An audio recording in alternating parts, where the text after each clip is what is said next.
জান্নাতে যেতে হলে প্রত্যেকটা মানুষের একটা পাসপোর্টের দরকার। বিদেশে যাবেন পাসপোর্টের দরকার হয়, ভিসার দরকার হয়।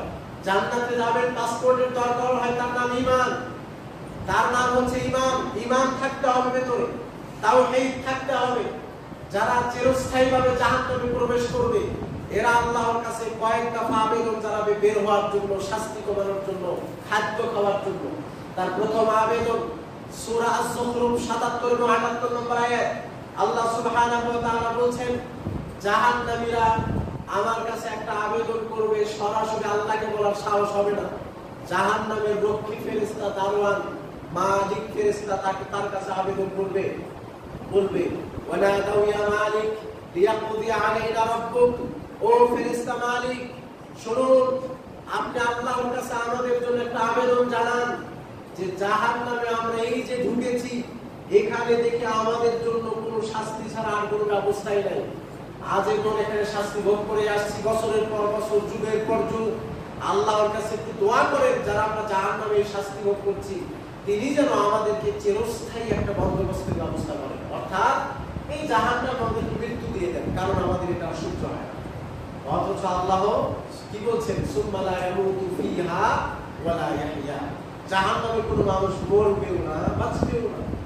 শাস্তি লাগিয়ে দেওয়া হবে, গায়ের চামড়া পুড়ে যাবে, নারীগুলি পেট দিয়ে পেছনতে পড়বে, বরমস গলে গলে পা দিয়ে পড়ে যাবে। আল্লাহ আবার জীবন দিবেন, আবার নতুন চামড়া দিবেন, আবার শাস্তি ভোগ করতে থাকবে। এইটা তারা সহ্য করতে পারবে না। মালিককে বলবে, ও মালিক, আল্লাহর কাছে একটু আবেদন জানান, তিনি যেন আমাদেরকে চিরস্থায়ীভাবে মৃত্যু দিয়ে দেন জাহান্নামে। আল্লাহ বলবে, ফেরেশতা তখন বলবে, ইন্নাকুম মাকিসুন, বেটা চুপ কর, চিরস্থায়ীভাবে জাহান্নামে এসেছিস, ঠিকাই থাক, আর কোনো আবেদন কবুল করা হবে না।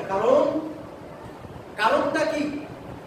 কারণ হচ্ছে আল্লাহ তোদেরকে যে বিধান দিয়েছিল এই বিধানকে তোরা অস্বীকার নয়, অপছন্দ করেছিলি। অস্বীকার করা এক জিনিস, অপছন্দ করা এক জিনিস, মানতে পারা এক জিনিস, অস্বীকার করা এক জিনিস। এই যে দেখেন ৫ ওয়াক্ত সালাত, ফরজ সালাত আপনি আদায় করতে পারছেন না, অলসতা, এটা এক জিনিস। আর বলছেন সালাত করে কে বড় লোক হলো, এইটা আর এক ধরনের বাক্য।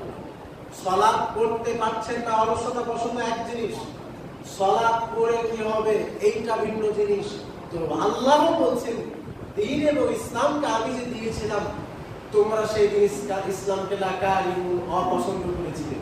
তোমরা বলতে যে এটা মন করা, এটা করে কি হবে, বলতে যে এটা করে কি হবে, এটা করে কি বর্ণনা করো, এই ধরনের যারা অপছন্দ করেছিলে তোমরা আমাদের কাছে আবেদন জানাচ্ছ চিরস্থায়ীভাবে মৃত্যু দেওয়া অসম্ভব, হতে পারে না, পারি।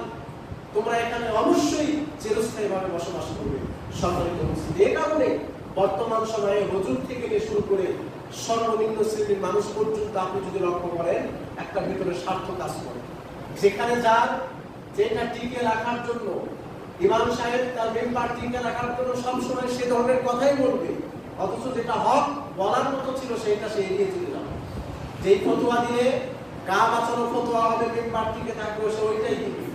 মসজিদের দায়িত্বশীল, তার জন্য দায়িত্ব টিকে রাখার জন্য যেটা সে সেইটা করার চেষ্টা করবে। মেম্বার, চেয়ারম্যান, এমপি, মন্ত্রী যেটা করলে তার চেয়ারটা টিকে থাকবে সে সেইটা করার চেষ্টা করবে। যে এই ধরনের যারা নিজের মন করাকে বাস্তবায়ন করে, আল্লাহর বিধানকে বিসর্জন দিয়ে বিক্রি করে দিয়ে হলেও তারা আল্লাহর কাছে আবেদন করবে যে চিরস্থায়ীভাবে মৃত্যু দেন। আল্লাহ বলবেন, না না, বাল কুনতুম মাকিসুন, তোমরা চিরস্থায়ীভাবে জাহান্নামে বসবাস করো।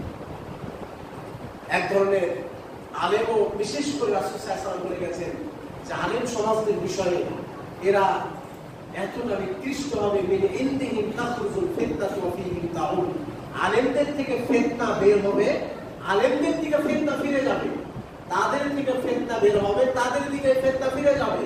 এবং আসমানের নিচে জমিনের উপরে সবচেয়ে নিকৃষ্ট খারাপ ব্যক্তি বলে বিবেচিত হবে আলেম শ্রেণী।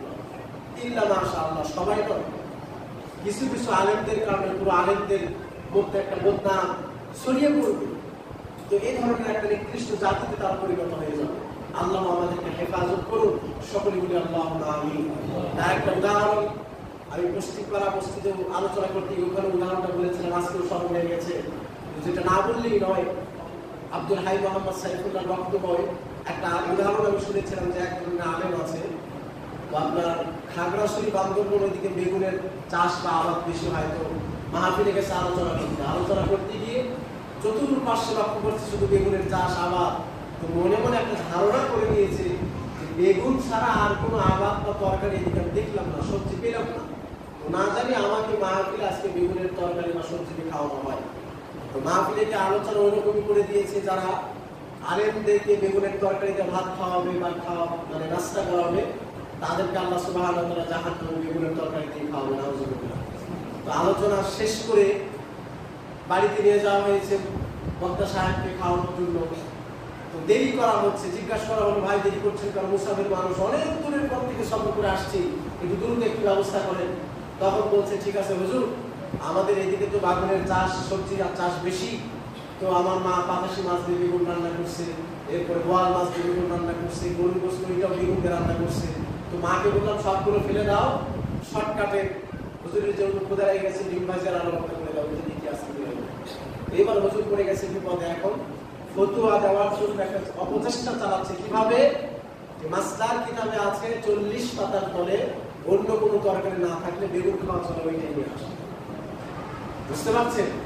তো এই যে নিজের ওয়েটকে টিকে রাখার জন্য, নিজের চেয়ার গতিকে টিকে রাখার জন্য, নিজের স্বার্থ সিদ্ধির জন্য নিজের মন করা মাস্তা তারা পেশ করবে যে মাসদার কিতাবে আছে 40 পাতার ফলে অন্য কোনো তরকারি না থাকলে বেগুন খাওয়া চলে, ওইটাই নিয়ে আসে। আলু ভর্তা ডিম ভাজি দিয়ে সামনে নিয়ে আসছে, আরেক কথা বলে দিচ্ছে। তো যারা এই ধরনের মিম্বারকে টিকে রাখার জন্য ফতোয়াবাজি করছে, যারা এই ধরনের প্রস্তাবনা চালু করছে, আল্লাহ তাদের এই ধরনের আলেম সমাজকে হেফাজত করুন, আল্লাহুম্মা আমিন। এবং যারা দ্বীন ইসলামকে নিয়ে খেলাধুলা করছে, আল্লাহ তাদেরকে হেফাজত করুন, আমিন। সুতরাং দ্বীন এবং ইসলামের কোন বিষয় আপনি পালন করতে পারছেন না, দুঃখ প্রকাশ করবেন, আল্লাহর কাছে আফসোস করবেন, কিন্তু কখনো অপছন্দ বা অস্বীকার করার চেষ্টা করবেন না। কাফেরের পর্যায়ে আপনি চলে যেতে পারেন, আল্লাহ হেফাজত করুন, আমিন। তো প্রথম আবেদন জাহান্নামীদের যে আমাদেরকে চিরস্থায়ীভাবে মৃত্যু দান করেন, আল্লাহ বলবেন না, তোদের এটাকে নাকচ করলাম। 2 নম্বর আবেদন জাহান্নামীরা আল্লাহর কাছে করবে সূরা আল মুমিন, যেটাকে সূরা গাফির বলা হয়, 49 এবং 50 নম্বর আয়াত। ওয়াকাল আল্লাযীনা ফিন নারি লিখাযানাতি জাহান্নাম, যারা জাহান্নামে থাকবে এরা জাহান্নামের রক্ষী ফেরেশতাদের কাছে দ্বিতীয় একটা আবেদন জানাবে। আবেদনটা কি? ও ফেরেশতা শোনো, উদউ রাব্বাকুম ইউখাফফিফ আন্না ইয়াওমান মিনাল আযাব, আপনি একটু আল্লাহর কাছে আমাদের জন্য দোয়া করুন যাতে করে আল্লাহ আমাদের শাস্তিটাকে কিছুদিনের জন্য কমিয়ে দেন, আমাদেরকে একটা সরকারি ছুটির ব্যবস্থা করেন। দুনিয়াতে থেকে এসেছি, 16 ডিসেম্বর সরকারি ছুটি কাটিয়েছি, 1 বৈশাখ সরকারি ছুটি কাটিয়েছি, 26 মার্চ সরকারি ছুটি কাটিয়েছি, 14 ফেব্রুয়ারি সরকারি ছুটি কাটিয়েছি। আজকে এখানে সরকারি ছুটির কোনো ব্যবস্থা নেই, ছুটি নেই। প্রত্যেক দিন সকাল সন্ধ্যা শুধু আযাব, আগুন শরীরের মতো লাগাই দেওয়া হয়। সুতরাং আল্লাহর কাছে একটু দোয়া করুন জাহান্নামে যাতে আমাদের জন্য একটা শাস্তি লাঘব বা 2-1 দিন যেন শাস্তি মৌকুফের ব্যবস্থাটা করা হয়। ফেরেশতারা তখন তাদেরকে বলবেন দোয়া করতে থাকো, দোয়া চাও। ওমা দুআউল কাফিরিনা ইল্লা ফি দালাল, কাফের মুশরিক যারা দুনিয়াতে তোমরা আল্লাহকে মানো নাই, রাসূলকে মানো নাই, তোমাদের দোয়া ভ্রষ্ট ছাড়া আর কিছু নাই, তোমাদের এই দোয়া কবুল করা হবে না। সুতরাং জাহান্নামীদের দ্বিতীয় আবেদন আল্লাহ কবুল করবেন না যারা দ্বীন এবং ইসলামকে মানার চেষ্টা করছে না।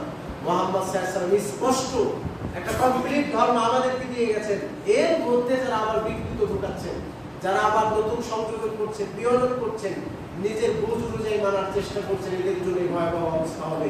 আল্লাহ হেফাজত করুন, আমিন। তৃতীয় যে আবেদন জাহান্নামীরা আল্লাহর কাছে করবে, এটা আল্লাহর কাছে করবে না, সরাসরি জাহান্নামীরা জান্নাতের দিকে করবে। যেমন আপনাকে বোঝানোর জন্য আমি সহজভাবে বলছি, এই যে যারা এসির মধ্যে আছেন এদের তুলনা এরা বাইরে যারা দাঁড়িয়ে আছেন এদের তুলনায় একটু আরামে আছেন বলে আমি মনে করছি।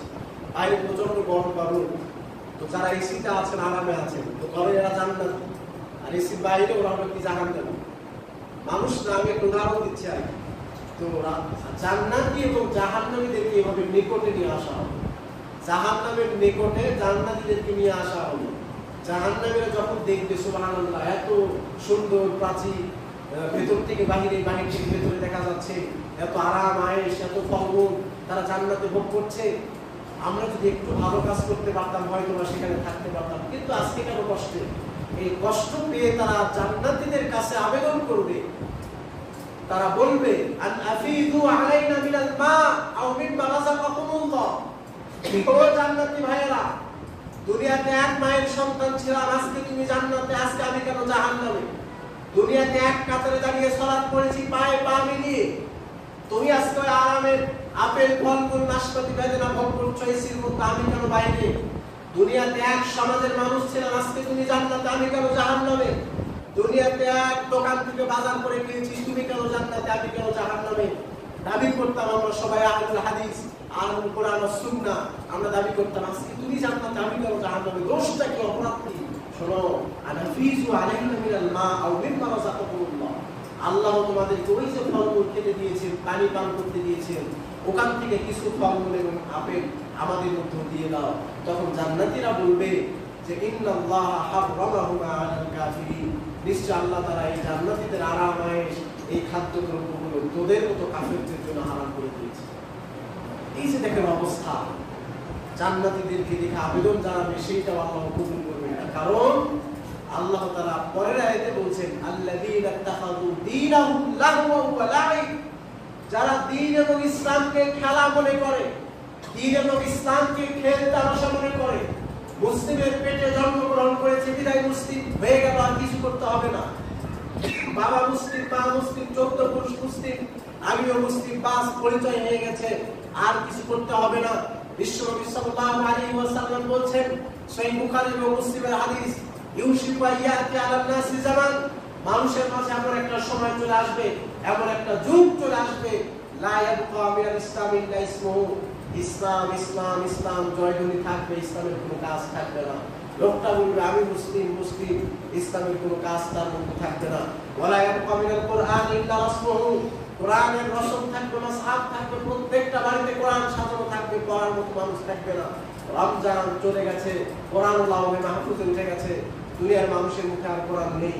ওয়ালা ইয়াবকা মাসাজিদুহুম আমিরাতুন ওয়া হিয়া কুরআনুন মিনাল হুদা, এই যে মসজিদ টাইলস যুক্ত, সুসজ্জিত, এসি যুক্ত হবে, মসজিদ হেদায়েত শূন্য, জুমাতে মানুষ ভর্তি হয়, আসরের জামাতে এসে উপস্থিত হন, দেখবেন 2 কাতার মানুষ আপনি পাবেন না। আর বাকি কাতারগুলো কোথায় গেল? অন্য মসজিদে পড়লে ভালো কথা, আর যদি না করে বসে থাকে, এরাই তো সেই জাতি যারা কিয়ামতের কাছে টেনে নিয়ে এসেছে। বিশ্বনবী সাল্লাল্লাহু আলাইহি ওয়াসাল্লাম এভাবেই বলছেন, যারা দ্বীন ইসলামকে খেল তামাশা মনে করেছে, জন্ম নিয়েছি মুসলিম হয়ে, আমি মুসলিম হয়ে গেল, আর কিছু আমাকে করতে হবে না, নিয়ম নীতি পালন করতে হবে না। ভুল করছেন আপনি, আপনাকে নিয়ম নীতি মানতে হবে। দ্বীন ইসলামকে যদি খেলা মনে করেন, তাহলে আপনার থাকার জায়গায় এই যে জাহান্নামে, ওই যে বাইরের লোকেরা যেমন কষ্ট করছে গরমের মধ্যে, আফসোস করছে, আরেকটু আগে আসলে হয়তো এসিতে ঢুকতে পারতাম, তো ওই রকম আফসোস করতে হবে। আরেকটু ভালো কাজ করলে, মোট পাইল চেঞ্জ করলে হয়তো ওই ফলমূল করে আমিও পেতাম। সুবহানাল্লাহ, সম্মানিত মুসলিম, এই কারণে চেষ্টা করুন দ্বীন এবং ইসলামকে খেলা মনে করিয়েন না, হাস্য হিসাবে নিয়েন না, চেষ্টা করুন দ্বীন ইসলামকে গুরুত্বপূর্ণ মানা। আল্লাহ তৌফিক দান করুন, আমিন। জাহান্নামীদের শেষ আবেদন আল্লাহর কাছে, ডাইরেক্ট আল্লাহর কাছে আবেদন জানাবে। প্রথম আবেদন ফেরেশতাদের কাছে, চিরস্থায়ী মৃত্যু দাও। দ্বিতীয় আবেদন ফেরেশতাদের কাছে, সরকারি ছুটির ব্যবস্থা করো।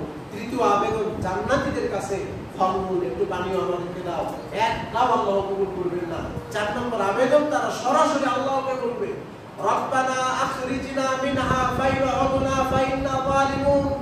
আল্লাহ, আমি স্বীকার করছি বড় পাপী, বড় জালিম, নিজের নফসের প্রতি জুলুম করেছে, আমি এটা স্বীকার করছি। আল্লাহ, এই জাহান্নামের আযাব আর সহ্য করতে পারছি না, আখরিজনা মিনহা, আপনি দয়া করে আমাকে জাহান্নাম থেকে বের করে দেন, আপনি আমাকে বের করে দেন, দুনিয়াতে গিয়ে ভালো আমল করে আবার ফিরে আসি। আল্লাহ এবার বলবেন আলাকসাউ ফিহা ওয়া লা তুকাল্লিমু, একটা কথাও বলবি না, চুপচাপ মুখ বন্ধ করে জাহান্নামের ভিতর শাস্তি দিতে পার। সূরা আল মুমিনুন 107, 108, 109, 110 নম্বর আয়াত স্পষ্ট করে অনুবাদ করে দেখবেন, আল্লাহ নাকচ করে দিবেন। কি বলছে এগুলো? দুনিয়ার এই সুযোগ দিয়েছিলাম, 7 বছর করতে পারো নাই, জাহান্নামের আগুন সহ্য করতে না পেরে বলছো বের করে দাও, আর একটু ভালো কাজ করে আসি, তারপর আমাদেরকে আবার জান্নাতে দিও। এই আবেদন কবুল করা হবে না, চুপচাপ জাহান্নামের ভিতর বসবাস কর।